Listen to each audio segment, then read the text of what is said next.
I'm still, after all the fights you've had, in awe of the fact that you do what you do. It's mind-blowing to me.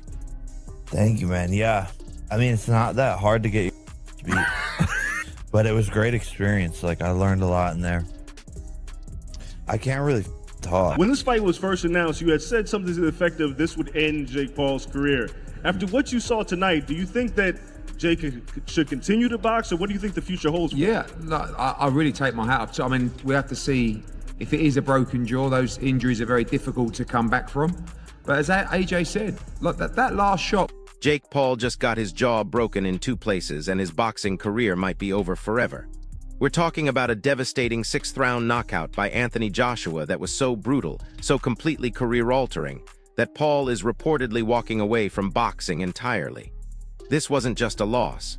This was a destruction.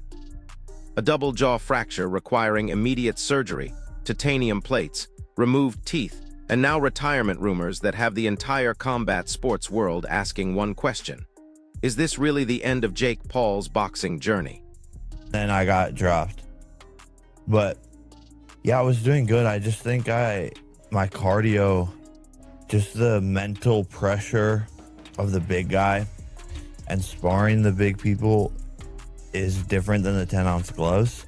So I was feeling his power a lot more. But it was a great experience. Like, I learned a lot in there. I can't really Are you in pain? Yeah, but Does it hurt? it's not from like talking. Talk to me about what your jaw feels like, because you got It's like a baseball in there. Here's what nobody saw coming. Paul entered this Miami showdown as the confident crossover star who'd been building serious momentum in professional boxing. He wasn't supposed to be just another YouTube personality playing around anymore. He'd put in the work, faced real opposition, and was genuinely trying to cement his status as a legitimate force in the sport. For 5 rounds, he was actually competitive. One judge had him winning 2 rounds before everything went sideways. But then Joshua unleashed that devastating right hand, the same weapon that's ended championship fights for years, and Paul's world changed in an instant. The punch didn't just knock him down. It shattered his jaw in 2 separate places, sent him crashing to the canvas, and left him requiring immediate surgical intervention that would reshape his entire face with metal plates and screws. In face every single day while I could be playing soccer in Saudi. I'm friends with the Saudis slash football. Back in the day? I was on the A team in 7th grade. I have a really good. But here's where this story gets even more intense and frankly terrifying from a health perspective. Multiple sources close to Paul are saying he's absolutely exhausted and mentally drained from the kind of punishment that comes with fighting elite heavyweights. This wasn't just about losing a fight. Paul absorbed a beating throughout the contest, getting knocked down multiple times, and each time he got back up you could see the toll accumulating.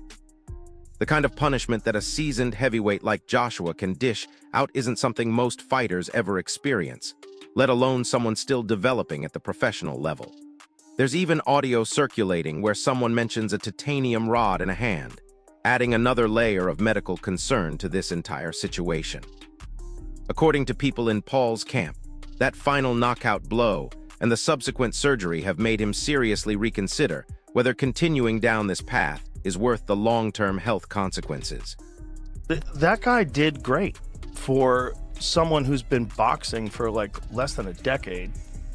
He has had no real professional opponents other than Tommy Fury that were legitimate world-class boxers. I don't even remember what happened in the Tommy He lost a close decision, but it was a good fight. It was a good fight, though. He's a good boxer. If he wasn't a YouTuber, people would be way more impressed with him. Yeah. The problem is he was like a famous kid, and then no one took him seriously. Yeah. But oh, and then he started too with like more spectacle-ish fights. People were like, "Oh, this is you." He fought, you know, Nate Robinson, like a basketball player. But the thing is, he knocked Nate Robinson. And get this wild detail that's been floating around online.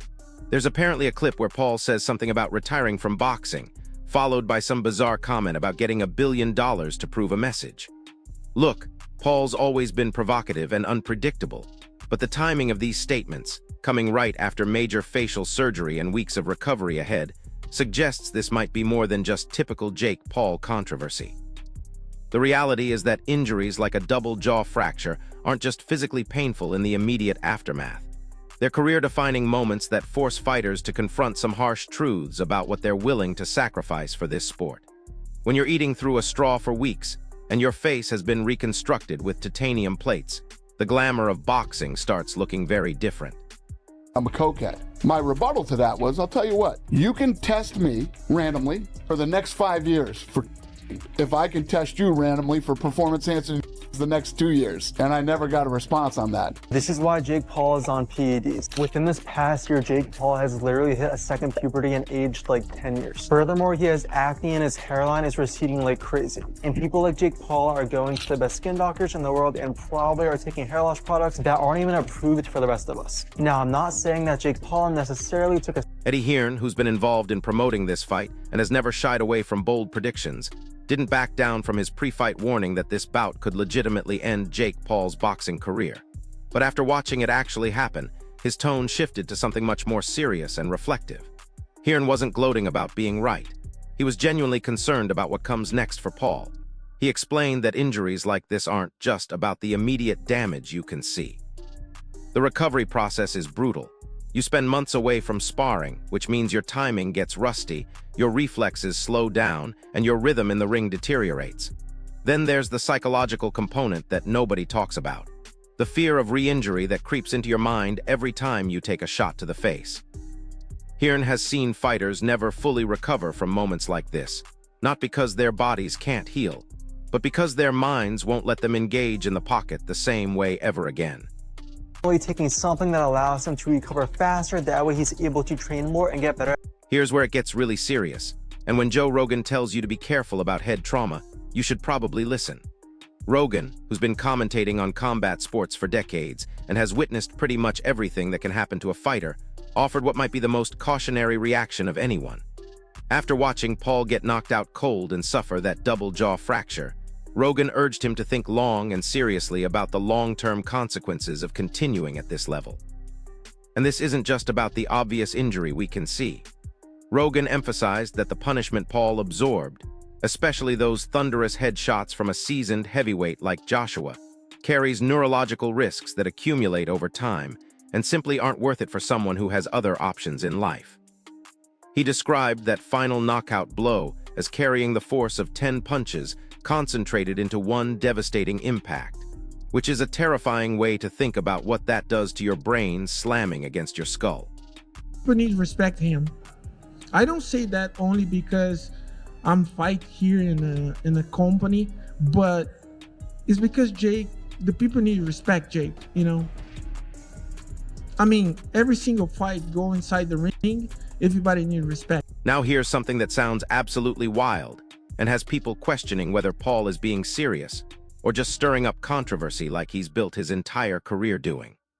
According to reports circulating online, Paul has allegedly claimed he's considering going on a cycle of steroids as a way to silence the long-standing accusations that he's been using performance-enhancing drugs throughout his boxing career. The logic, if you can call it that, is supposedly that by showing people the visible difference between his natural physique and what he'd look like enhanced, he could somehow prove his past performances were achieved without chemical assistance. Critics are calling this claim absolutely reckless and inflammatory, the kind of statement that could land him in serious trouble with boxing commissions and potentially open him up to legal issues. Given boxing's extremely strict anti-doping rules and the serious consequences tied to PED use, including suspensions, fines, and having results overturned, many observers remain deeply skeptical about whether Paul would actually follow through on this. Don't ever give a monkeys about what anyone says, because they sit at home, they're full of negativity. It's like the people that are negative towards someone like Jake Paul. Look at what he's done with his life. Do you know what I mean? So yes, it took AJ a couple of rounds to get hold of him, and then he knocked him spark out and broke his jaw. It was a frustrating 2-3 rounds maybe, because Jake was moving so much, holding, but did well, I thought. I mean, I was impressed with him. I mean, I was more impressed with his toughness, because I think that last shot would have knocked out most heavyweights. I mean, you've got to respect him, because he did what many people wouldn't do, which was get in the ring with him. And, you know, he didn't, I know he run and hold, but he also let his hands go at times. And he was in the firing line, and, you know, we got 6 good rounds in the end of actual work. Is that how you see it in the end? Yeah, I actually think it's a positive, because, you know, we could have gone in there and got it all over with 45 seconds. He's done an 8-week camp, and now he's done 6 rounds. He's got something to go back and work on with the team, and onwards and upwards. Let's break down exactly what happened in that ring, because the details are honestly shocking when you hear them laid out. It was the 6th round when Joshua landed that career-altering right hand with the kind of precision and power that only elite heavyweights can generate. Paul crumpled to the canvas immediately, and you could tell something was seriously wrong just by looking at his face after the referee stopped the contest. The impact fractured his jaw in 2 separate places, creating what doctors call a double break, and the damage was immediately visible to anyone watching. Paul was taken directly to a Miami hospital where surgeons performed extensive surgery to repair the fractures. The procedure involved fitting 2 titanium plates, one on each side of his jaw, to hold the broken bones in place while they heal. But here's the part that really drives home how severe this was. They had to remove several teeth as part of the surgical procedure. Multiple teeth gone because of one punch. Paul posted updates from his hospital bed showing the swelling, the misalignment, all of it visible and honestly difficult to look at. Now let's address the elephant in the room that conspiracy theorists keep bringing up online, because this brutal knockout made one thing crystal clear beyond any shadow of doubt. This fight was absolutely real and definitely not fixed or scripted in any way. Eddie Hearn directly and forcefully refuted all the claims that the bout was staged or predetermined, pointing out that this was a fully sanctioned professional boxing contest regulated by official boxing authorities and subject to legal betting markets around the world. Think about the logistics of trying to fix a fight like this with so many regulatory bodies, cameras, officials, and international betting markets involved. It's not just unethical, it's literally illegal and completely implausible to pull off without dozens of people being in on the conspiracy. But here's the most obvious evidence that this was completely real: the severity of Paul's double jaw fracture requiring immediate surgical intervention with titanium plates and the removal of teeth. As Hearn put it bluntly, you simply don't fake that kind of injury, and there's no way Paul would agree to have his jaw broken in 2 places and undergo major facial surgery just to sell some conspiracy theory about the fight being predetermined. So there you have it. Jake Paul suffered a career-defining knockout that left him with a reconstructed jaw, months of recovery ahead, and serious questions about whether he'll ever step back into a professional ring again. This isn't just about one fight or one injury. This is about the brutal reality of what happens when YouTube fame meets heavyweight power, and the long-term consequences that come with trying to compete at the elite level of professional boxing. Joe Rogan's warning about neurological damage, Eddie Hearn's concerns about the psychological impact of severe injuries, and Paul's own reported exhaustion all point to the same conclusion. Sometimes the smartest thing a fighter can do is know when to walk away. Here's my question for you, and I want you to drop this in the comments. Do you think Jake Paul should retire from boxing after this devastating knockout, or should he take time to recover and come back stronger? Are we watching the end of his boxing career, or just the beginning of a comeback story?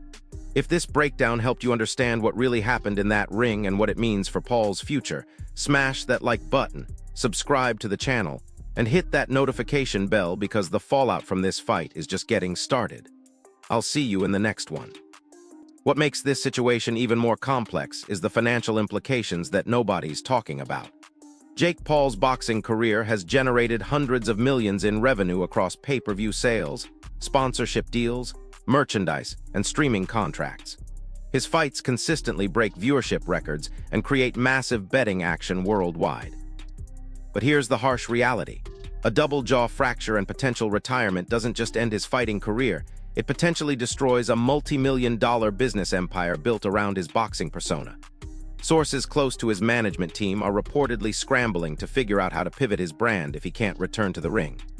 The Jake Paul boxing machine employs dozens of people, from trainers and sparring partners to marketing teams and content creators. One knockout punch didn't just shatter his jaw, it potentially dismantled an entire economic ecosystem. But let's dive deeper into the medical nightmare that Paul is currently living through, because the recovery process from this type of injury is absolutely brutal and way more complicated than most people realize. When you suffer a double jaw fracture requiring titanium plates, you're not just dealing with pain and swelling for a few weeks.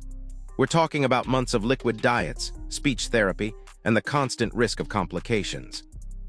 The titanium plates need time to integrate with the bone tissue, and any impact or stress during that healing period could require additional surgery. Paul's doctors have reportedly told him that even after the bones heal completely, his jaw will never be exactly the same as it was before. The bite alignment might be permanently altered, and there could be ongoing issues with jaw function that affect everything from eating to speaking clearly.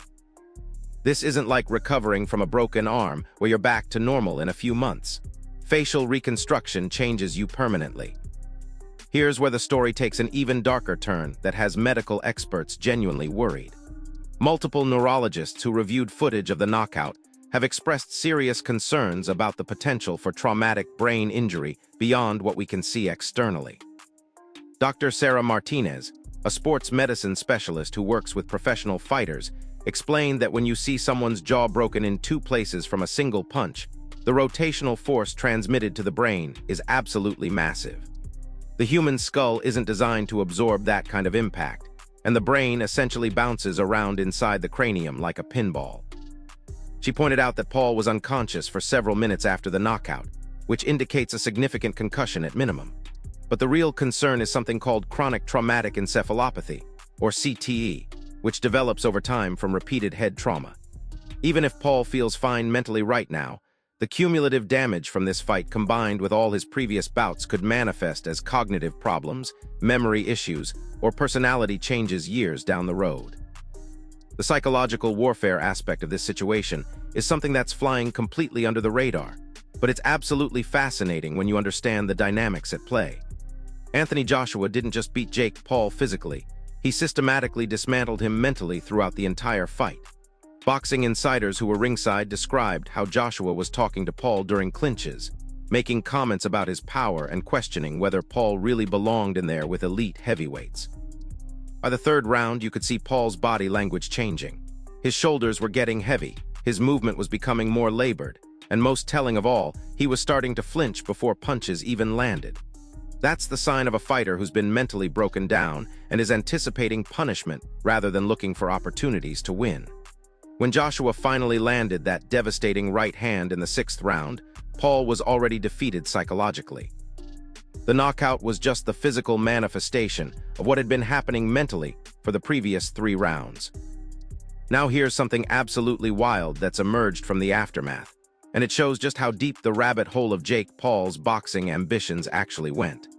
According to sources within his training camp, Paul had been secretly working with former heavyweight champion Mike Tyson on developing what they called killer instinct for over 6 months leading up to this fight.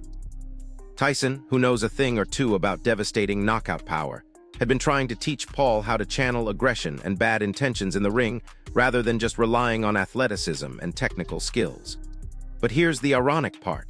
Tyson reportedly warned Paul multiple times that fighting elite heavyweights like Joshua was fundamentally different from anything he'd experienced before. Tyson explained that when you step in there with someone who's been knocking out world-class fighters for over a decade, all the YouTube fame and social media followers in the world don't protect you from getting seriously hurt. The fact that Paul ignored these warnings and took the fight anyway shows either incredible confidence or dangerous delusion, depending on how you look at it. The ripple effects throughout the entire influencer boxing scene have been absolutely massive, and promoters are quietly panicking about what this means for future crossover events. Jake Paul wasn't just another YouTube personality dabbling in boxing anymore. He had become the legitimate face of influencer combat sports, the guy who proved that social media stars could transition into real professional fighting and actually compete at a high level. His success opened doors for dozens of other content creators to pursue boxing careers and convinced major promoters to invest hundreds of millions of dollars in crossover events. But this knockout and potential retirement has sent shockwaves through that entire ecosystem. Promoters are now questioning whether they've been putting these influencers in over their heads, and there's genuine concern about liability issues if someone gets permanently injured or worse. Insurance companies are reportedly reviewing their policies for influencer boxing events, and some major venues are reconsidering hosting these types of fights altogether. What's really interesting is how this situation has completely changed the narrative around Jake Paul's entire boxing journey, and people are starting to reassess his previous fights with much more respect and understanding. Before this knockout, Critics constantly dismissed Paul as a carefully managed fighter who only faced hand-picked opponents designed to make him look good. But watching him absorb that kind of punishment from Joshua and keep getting back up for 5 full rounds has actually earned him legitimate credibility within the boxing community. Veteran fighters and trainers who used to mock Paul are now acknowledging that he showed genuine heart and toughness in there. Former world champion Timothy Bradley said watching Paul continue to fight with a broken jaw for multiple rounds before the final knockout showed the kind of warrior spirit that you can't fake or manufacture. The irony is that Paul might have finally earned the respect he'd been chasing his entire boxing career, but it came at the cost of potentially ending that same career forever. Here's a detail that's absolutely mind-blowing and shows just how close Paul came to something even more catastrophic. The ringside physician who examined Paul immediately after the knockout revealed that the double jaw fracture was actually the least concerning injury from a medical standpoint. Paul had also suffered what's called a cervical spine compression, where the force of the knockout punch and subsequent fall to the canvas compressed vertebrae in his neck. The doctor explained that Paul was literally inches away from a spinal cord injury that could have left him paralyzed. The way his head snapped back when Joshua's punch landed, combined with how he fell awkwardly to the canvas, created a perfect storm of dangerous mechanics that could have been absolutely life-altering in the worst possible way. When Paul was lying motionless on the canvas for those terrifying few minutes, the medical team wasn't just checking for consciousness. They were making sure he could move his fingers and toes. That's how serious this situation actually was, and it puts everything else into perspective about whether continuing to box is worth those kinds of risks. The business side of this entire situation has created some absolutely wild scenarios that sound like something out of a movie script. Multiple sources are reporting that Paul's team is exploring the possibility of a massive documentary deal that would chronicle his recovery process and decision about whether to return to boxing. Netflix, Amazon Prime, and several other streaming platforms are reportedly in a bidding war for exclusive access to Paul during this critical period in his life and career. The documentary would cover everything from the surgery and physical rehabilitation to the psychological struggle of deciding whether to continue fighting after such a devastating injury. One insider described it as potentially being the most compelling sports documentary ever made, because it would capture a real-time decision that could define the rest of someone's life. The financial numbers being thrown around are absolutely staggering, with some reports suggesting the documentary rights could be worth more than Paul would make from several boxing matches combined. But here's where things get really controversial and have split the boxing community right down the middle. A growing number of fighters and trainers are actually criticizing Paul for taking this fight in the first place, arguing that he was nowhere near ready to face someone of Joshua's caliber and that his team failed him by allowing the matchup to happen. Former heavyweight contender David Haye was particularly brutal in his assessment, saying that Paul's management prioritized the massive payday over their fighters' long-term health and safety. Haye pointed out that there's a natural progression in boxing where fighters gradually work their way up through levels of opposition, and Paul essentially skipped several crucial steps by jumping straight to a former world champion with devastating knockout power. The criticism isn't just about Paul's decision-making. It's about the entire system that allowed this fight to be sanctioned and promoted when the skill gap was so enormous. Some veteran fighters are calling for stricter regulations on crossover fights to prevent other influencers from suffering similar injuries. The most haunting aspect of this entire situation might be what it reveals about the brutal reality of professional boxing at the highest level. Jake Paul came into this sport as an outsider who genuinely believed that hard work, dedication, and natural athleticism could overcome the experience gap against elite competition. For a while, it actually seemed like he might be right. He was winning fights, improving with each performance, and building legitimate credibility within the boxing world. But that devastating knockout served as a harsh reminder that some lessons in boxing can only be learned the hard way, and sometimes the tuition for those lessons is paid with your health and potentially your future. The sport has a way of humbling everyone eventually, regardless of how much money, fame, or confidence they bring into the ring. Paul's double jaw fracture isn't just a medical injury, it's a physical manifestation of boxing's ultimate truth. In the end, the sport always wins, and the only question is how much it's going to cost you to learn that lesson.